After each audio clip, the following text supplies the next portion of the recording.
So I just want to invite you, if you haven't already done this, pop on over to Iridology Education, and when you see that little pop-up window that asks if you would like to opt in for the downloadable constitutional iridology map, do that.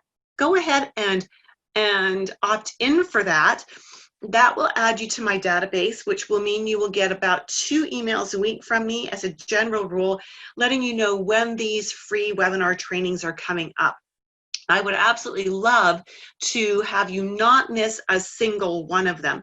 Now, I've had some feedback, there's something broken in that system, but what's broken is you get an error page after you've entered your information, but your information is still going to the right place, and you still get the email that gives you the download. So it's just the thank you page that seems to be broken, and that's on my list of things to fix in the next day or two. So if you do that right now, I would love to know that, and just give me a thumbs up. Let me know that you've actually done it. And if you've already done it in the past, like if you did it last week or 2 weeks ago, let me know that too, because that's just very cool information for me to have. Alrighty. I would also like to know, while people are doing that, where you're from and what your background is in iridology. My name is Judith Cobb. I'm just going to turn on my camera for a little minute here. Hi there. My name is Judith Cobb. I am a master herbalist, natural nutrition clinical practitioner, and a certified iridologist and a certified comprehensive iridology instructor. I have been doing this work now for 40 years. I've been an iridologist for 40 years and a constitutional iridologist for 30 of those years. So I've got the Jensenian training as well as the constitutional training, a little bit of the emotional training thrown in there. I've done some emotional iridology classes as well. And so I've seen a lot in the last 40 years, and I've got a lot of training and experience under my belt. And that's why I do these free webinars, is because I love sharing what I know. I am also a wife of 1, and we just celebrated our 40th anniversary last month, and we're very happy about that. I'm a mom of 7 and a grandma of 8, and I live in Calgary, Alberta, Canada, where we are finally enjoying our whole 3 weeks of summer. I tease when I say that because we get about 3 weeks right in the middle, July to August, like middle of July to middle of August, where we actually hit 25 centigrade or above, and we're in that right now. We're kind of sweltering, but we're not complaining because it's our only 3 weeks of summer. Alrighty, so I am going to turn off my camera now, because what I look like is not half as important as getting you to look at these eye photos that we are going to be looking at. So today we are going to look at a very detailed case study. I call it the sad and tragic tale, because this is my story from 2019. Middle of March, I had an accident, and then again, middle of May, I had an accident. We're going to look at bone breaks. We're going to look at surgery scars. We're going to look at x-rays. And, thinking back, I remember how it affected me mentally when I had the second accident with the second bone breaks and everything. And now it all seems like a distant dream. Thank goodness for that, right? But the first thing we want to do as we look at this is look at the history of this. Now, I'd like to see a show of hands, regardless of where you're at. Just pop a comment on the Facebook. I am trying to watch all of those. And in the chat box, how many of you have heard the owl story? How many of you have heard the owl story? While you're just letting me know, who's heard the owl story, I'm just going to read this comment from Joan. She's in Wyoming. Ooh, Cheyenne, Wyoming. Nice, nice. I took numerous trainings with Lorna Silva about 30 years ago, but never pursued certification. I'm also a nurse and a herbalist. Training was in Irides. Got it. Lovely. Marjolaine and Michelle both say, I have. Good. So you've heard the owl story. Great. So for those of you that haven't, the owl story goes like this. In the early 1800s, a young boy in Hungary, I believe it was, named Ignaz von Petschle, he was about 11 years old, saw, trapped, caught, whatever, an owl or a hawk, some kind of a bird of prey. Don't know whether the animal had a broken leg to begin with, or whether Ignaz accidentally broke the leg and tried to capture the bird. There's a lot of fuzziness around this story. And so, but it says that as an 11-year-old boy, what he noticed was that there was a black line form in the bird's iris, and that, or a black line was in the bird's iris, and that as he nursed this wild bird back to health, the line disappeared. So how much of that do we know to be true? Have not got a clue. Not a clue. He obviously didn't have a camera, and even if he did, it wouldn't have been good enough to see this kind of detail. Bill Cardona, who was my constitutional teacher in 1993, said this: the modern iridology can't explain the owl story. Von Petschle's story from a very long time ago has not been reproduced, so it is just a waste of time to repeat it. It just creates confusion. Critical thinking is required when applied to any topic. You would think that if this kind of a thing had shown up in the owl eye, that those who work in the bird rehabilitation centers, you know, where birds are taken after there's been an oil slick, or, you know, wild birds that are found injured and they're taken to these facilities, you'd think the people that work there would have seen this, right? We also know that the iris of animals is different from the iris of humans. Primates have fiber or trabeculate in the irides. Other animals, including birds, do not. They just have what is called a smooth leaf. So there are no fibers to separate in that smooth leaf the way there are in a human iris. Okay, so Marjolaine says, there's a box in the middle of the screen that says this is being recorded. I don't see that on my screen, Marjolaine. You might have to click an OK or something like that to make it go away, but I am not seeing it on any of my screens whatsoever. So hopefully you can make it go away. I'm sorry, I wish I had better information for you than that. So let's look at my case history now. This is my eye, March 17th, 2017. So this is important because when people do iris readings and they say, you've got, or they say you're healing, and they're using the old Jensenian concepts, they are not comparing it to anything, right? And you can't do that. If you're going to claim seeing healing in the eye, indications that healing has happened in the body in the eye, you need to have before photos to know what it looks like beforehand. And those photos need to have been taken under the same parameters, with the same camera settings, the same lighting, all that, in order for it to be an accurate and valid comparison. Does that make sense? Marjolaine says she fixed it, just clicked on continue and it's gone. Great, I'm so glad when it's a simple answer, right? So this is my eye 2 years before I broke my arm. Now, what I want you to really look at very carefully here is right in here, which is what Jensenians would call the arm reaction field. Now, so that's at about 20 minutes on the eye, and I want you to look really, really closely at this.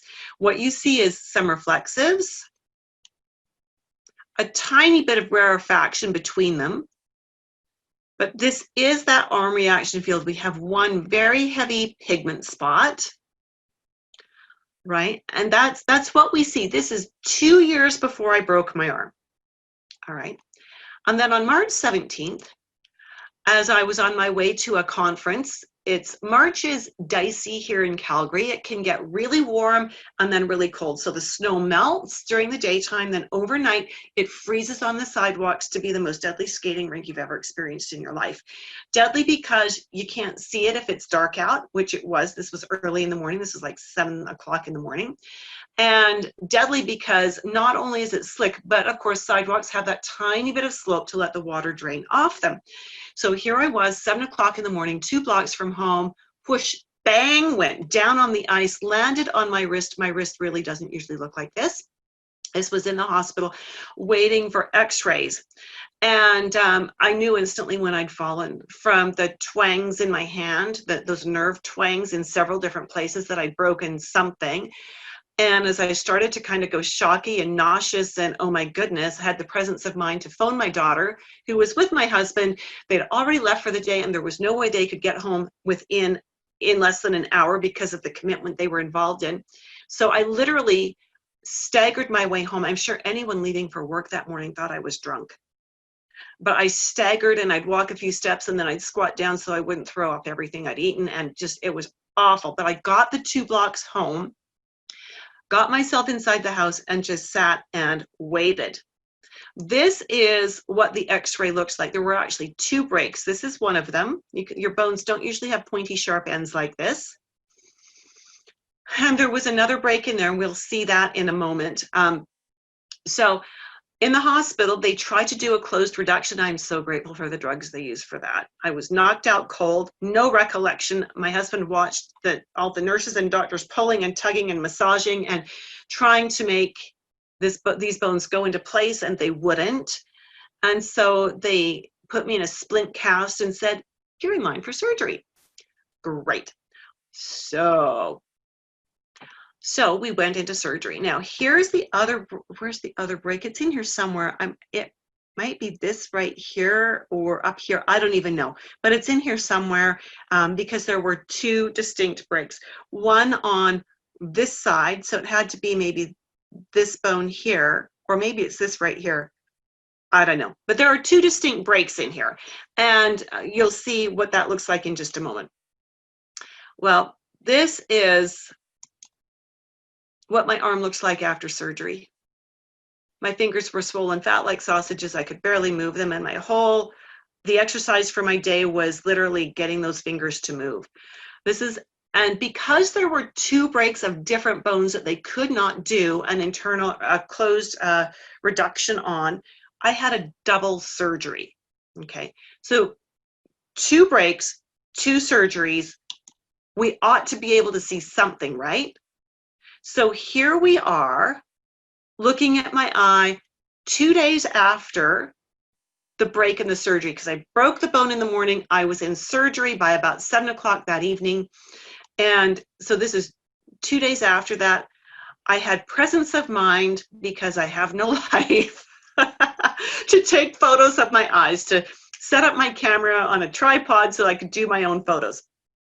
We have the same trabecula, we have the same rarefaction, we have the same reflexives rather, with the same rarefaction. There's not a speck of change. There's no black line formed.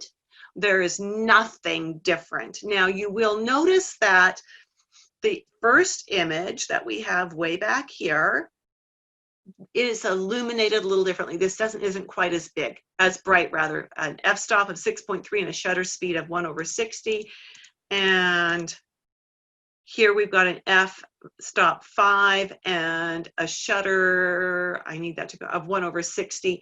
So that f-stop alone is enough to change the quality of the image, but still, there is no black line here. And I know you'll forgive me for being off on my f-stop, because day 3, after 2 anesthetics, 1 for the closed reduction and 1 3-hour anesthetic for the surgery, on day 2, actually, after the surgery, I was still a bit of a head case, right? So I thought I did very well to get this far. So we can see the fibers are a little wavier because the pupil is a little larger, but that's it. There is no extra shading. We're not seeing anything in there that would mimic the Ignatz von Petschle story. Not a blessed thing. Okay, so here we are post-surgery. So you have to keep going back for x-rays. I had more x-rays in last year than I've had in my entire life ever combined. And you can see here I've got 1 plate and 2 plates, a total of 12 screws when we see all these angles. No, I do not set off metal detectors in airports. All right, so you can see all the different plates and screws. Semi-bionic is what my grandchildren now call me. And so this is 2 weeks after surgery, went back to get the surgical cast off so they could put a real cast on. And here we go, we're getting the real cast. But while we were there, had the presence of mind, there was 1 scar on the underside of my arm, which they magnificently placed right between the tendons. And what that means is it's almost disappeared. It's very, very fine. And the one on the side of my arm right here, which if you know my arm at all well, you can actually see, and there's still a bit of swelling here, but you can actually see even now that little bit of a metal plate that's in there. So what did my irides look like after, again, after that time. So here we are, April 3rd. Eye looks exactly the same. This has the same shutter and f-stop and everything as the previous image we looked at. So we still see the same slightly wavy lines, that same little bit of rarefaction, the same very white. So we've got the same reflexes. There's not a change. Now, wouldn't you think that if a broken bone was going to show up in an eye, that it should show up here where I had 2 breaks? That if we could see the residuals of surgery in the body showing up in the eye, that we would see something. I mean, we've got 2 breaks, 2 surgeries, the same like 6 inches of my body. So 4 traumas in a condensed area, and there's nothing.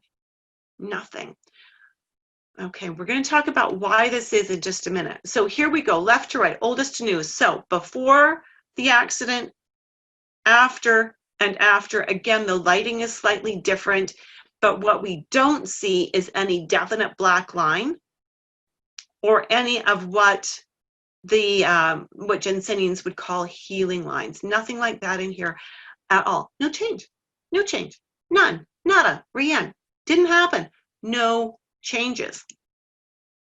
Then on May 12th, yes indeed, at my son's house for Mother's Day, no less, made the mistake of wearing my high heels on the stairs in his house. I've learned my lesson.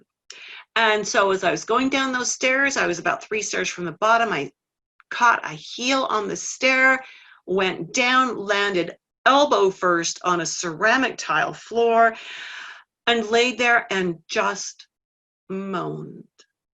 My grandchildren were there, so I only moaned. I did not say a word, because I'm afraid what I would have said would have not have been appropriate for my grandchildren's ears. So as I lay there in shock, holding my elbow, it was like, oh my goodness, not flipping again. And so, and I was in one of my beautiful dresses. I don't have a lot of fancy clothes, but I was in a really nice dress because it was Mother's Day. And I thought, okay, well, we have to go home first. You guys are going to have to help me change into clothes I don't care about, and then we'll go to the hospital, which we did, because there was no way I was letting them cut my clothes off me. All right, here I am in the hospital waiting for, oh, that shouldn't say March 12th, that should say May 12th. I need to fix that, but that's my elbow. My elbow doesn't usually look like that. See this big gap here? You're not supposed to have a big dip right there. They didn't even offer me frequent flyer points. Can you imagine? My goodness. So this is after another 3-hour surgery in an elbow cast with a slab cast. I discovered then that the very best clothes when you've got to wear a heavy cast on your arm are scrub tops, because you've got pockets for things. The sleeves are big enough to get the cast through. You know, just so I went and bought a whole bunch of scrub tops. Not because I ever want to pretend to be a nurse or a doctor, but because they actually were the only thing I could find that would fit. I had no clothes that I could get over that cast. And so this is my eye about 2 weeks later. Not quite as on the ball this time, but here we go. Here's that same area. Do you see any difference in this whatsoever? The same slightly wavy fibers, a little bit of rarefaction in between, the same fibers here, the same everything, nothing has changed. So now we've got a third, well, actually a 5th and 6th trauma, the broken bone and the surgery with the implant of metal to hold that elbow together. Now, why did the eye not change? Why is there no change in the iris whatsoever? It's because the irides reflect our genetic inheritance. They reflect our genetic potential. So what that means is my breaking my arm, if I was still young enough to have children and was going to have more children, my broken arm is not something I would pass on to them genetically. I would not pass on a broken arm, right? The only thing that shows up in our eyes is our inherent potential, and in our sclera, our dynamic situation, right? And so because breaking the arm doesn't change the genes, Putting screws and plates and wires in doesn't change the genes. Here's my wrist on June 25th. Here's my elbow on June 25th. You can see the wire and the pins that they put in to pull those bones back together so that it would knit properly. None of this changed my genes, so nothing of this is going to show up in my eyes. That is so important. And this is why it's important if you're claiming that you've seen things in an eye that suggest that, that there's been a trauma, that there's been a surgery, that there's been something go on.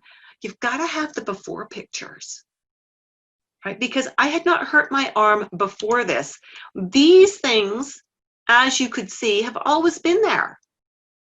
They've always been there. There's no change in that. I didn't change my genetics. Does that all make sense? If you don't change your genetics, you don't change your eyes. All right, so that is how breaks and traumas show up in the eyes. And what it really comes down to is they don't. Now, I wanted to show you my arm. This is that arm. Let me take off my great big watch. I don't know if you can actually see the scar ever so faintly in between the tendons here. And you can see there's this thing in here, that's the plate. So everything is in there. I will tell you, I'm ever so grateful for excellent medical care. The hospital that I went to has two of the best orthopedic surgeons in the city, and they were the ones that did my 2 different surgeries, so I'm grateful for that. I'm also grateful for my all-star physiotherapist. Oh my goodness. As he said, when you've had a break like that and that much trauma to the arm, to actually be able to get full straight on your arm ever again is nearly impossible. And with his help, we got that, which I'm just so thrilled about.